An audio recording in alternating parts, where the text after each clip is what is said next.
ABN News International.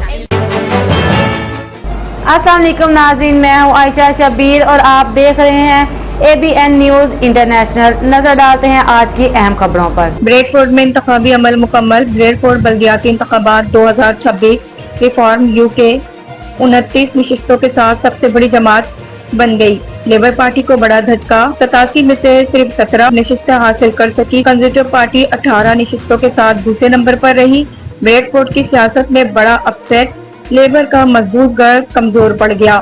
Green party نے 9 نشستیں حاصل کر کے اپنی موجودگی مضبوط بنا لی۔ ویسٹ یارکشائر بلدیاتی انتخابات میں ریفارم UK کی بڑی پیش رفت، لیبر کو شدید دھچکا۔ بریڈفورڈ زاہد مرزا کی رپورٹ۔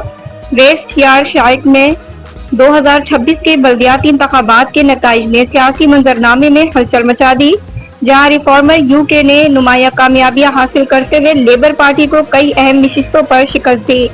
جانب ریفارم UK کی غیر معمولی کارکردگی کے بعد لیبر پارٹی کے اندر دباؤ میں اضافہ دیکھا جا رہا۔ لیڈرز ایسٹ کے رکن پارلیمنٹ رچرڈ برگن نے پارٹی قیادت کو شکست کا ذمہ دار قرار دیتے ہوئے وزیر اعظم کیئر اسٹارمر سے استعفیٰ دینے کا مطالبہ کر دیا۔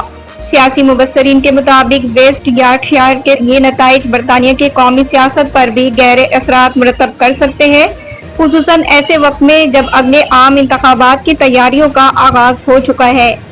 الحمدللہ آج ایک دفعہ پھر سٹی وارڈ کی عوام نے ثابت کر دیا کہ ہم جو ان کی نمائندگی کرتے ہیں، دن رات ان کے لیے ہم اویلیبل رہتے ہیں۔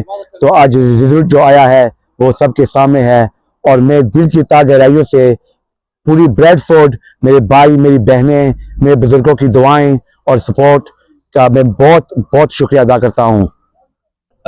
All praise to Allah and the blessings of my parents and their du'as, and the support from the family I've had has been immense. I thank all the voters who put their trust in me once again for the third time in Bolton Undercliff. I've been serving them since 2019 and I will continue serving them for the next 4 years. But once again, a big thank you to all my team, especially my family that came out and supported me fully throughout this whole campaign. Thank you. مزید خبروں اور updates کے لیے دیکھتے رہیں ABN news international. Subscribe and keep watching ABN News International.